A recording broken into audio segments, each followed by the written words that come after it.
College পাইছেন, university পাইছেন, medical college পাইছেন।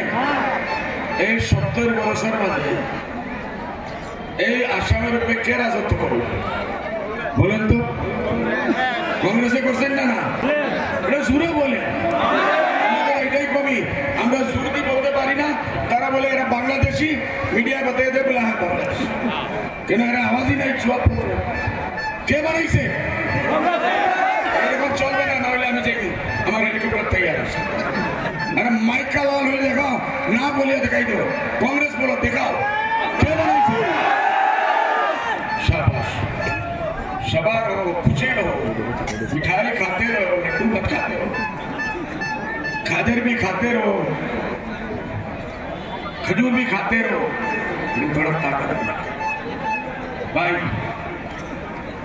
समय नहीं हमारे हेलीकॉप्टर वाला 5 मिनट टाइम से नहीं खत्म बता खराब देखें। কোনো সময় 100 বছর বাদে জাতির পরিবর্তন আনতে কোনো মানুষ পাওয়া যায় না। আমাদের এই আপনারা যেরকম 100 বছর থেকে উপরে উঠছে, যারা আগে অবিভক্ত হিন্দুস্তান আছে, বাংলাদেশের মুন্সিয়া বহুত জায়গা থাকি যেই মানুষগুলারে খামোশ প্লিজ। এই আসাম সরকারে, ভারত সরকারে এই জায়গাতে খেতি করার জন্য আছে। প্রমাণ কৰিব লাগিব মৈমনসিঙীয়া মিয়া খিলঞ্জীয়া প্ৰাৰ্থী হাজী আমিনুল ইছলামক আপোনালোকে জিকাই দিল্লীলৈ পঠাই প্ৰমাণ কৰিব লাগিব কি আপোনালোকৰ একতা আছে।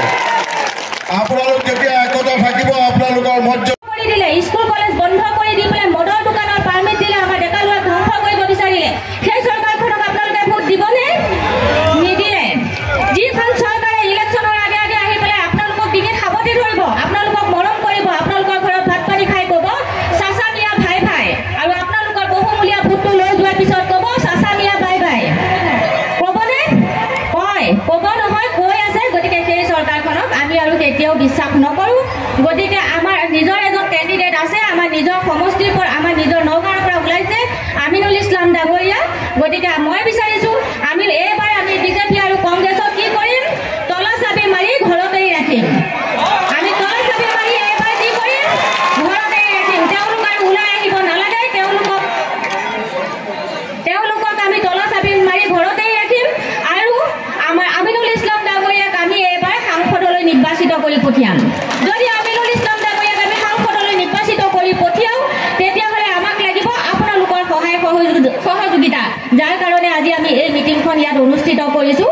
গতিকে আমিনুল ইছলাম ডাঙৰীয়াৰ হাত মজবুত কৰিবৰ কাৰণে আপোনালোকৰ সহায় সহযোগিতা লাগিব।